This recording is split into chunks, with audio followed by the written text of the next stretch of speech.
Ever wake up from one of those crazy, vivid dreams and think, what in the world was that all about? Uh-huh. Yeah, like you ate something weird for dinner or something. Seriously. But it gets you thinking, right? So, turns out this whole idea of dreams being more than just random stuff in our brains, it's actually got some deep roots.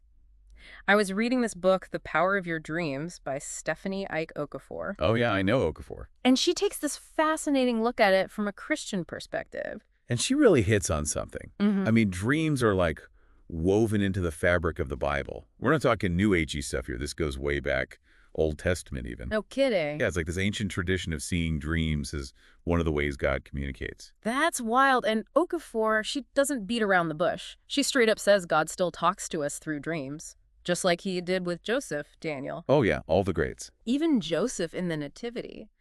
You know what really got me? How she brings up those specific Bible verses, like in Job chapter 33, verses 14 and 15. It basically says God lays out his plans in dreams. I mean, okay, now you've got my attention. Right. It's not just some vague feeling like, I wonder. Yeah. Okafor's saying dreams can give us real guidance, Hmm. like wisdom we might totally miss in our day-to-day lives. Yeah, because who has time to think with all the noise and everything? Exactly. And she even connects us to the idea of dreams being a spiritual gift. You know, in Joel, I think it's chapter 2, verse 28, talks about God pouring out his spirit, people getting dreams, visions, the whole 9 yards. Okay, but here's what gets me. If God's trying to communicate, why dreams? They're so, I don't know, unreliable. Half the time I can't even remember what I dreamt about.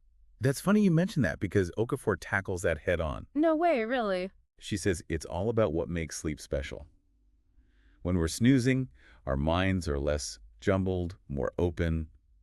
It's like when you finally take that vacation, suddenly you've got clarity. She even compares it to God talking to Joseph in a dream about Mary. Mm-hmm. Talk about a life-changing message. Yeah, no kidding. But in that sleep state, he was receptive.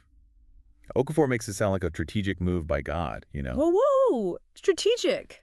Never thought of it like that. It makes you wonder. Okay, so say I wake up and I remember a dream. How do I know if it's just a random dream or something more? $1 million question. Uh-huh, yeah. Okafor suggests looking out for repeating themes or those symbols that pop up in your dreams, you know? Like, are you always running late? Huh. She's also big on praying for discernment, asking God for the wisdom to unpack whatever message might be there. It's not about some dream dictionary. It's about nurturing your own connection. That's interesting. So it's like all our defenses are down when we're sleeping, making us more open to these messages we might brush off during the day. Man, this is making me want to pay more attention to my dreams, you know? And you've got a point. Besides just direct messages, dreams can be like a peek into our subconscious.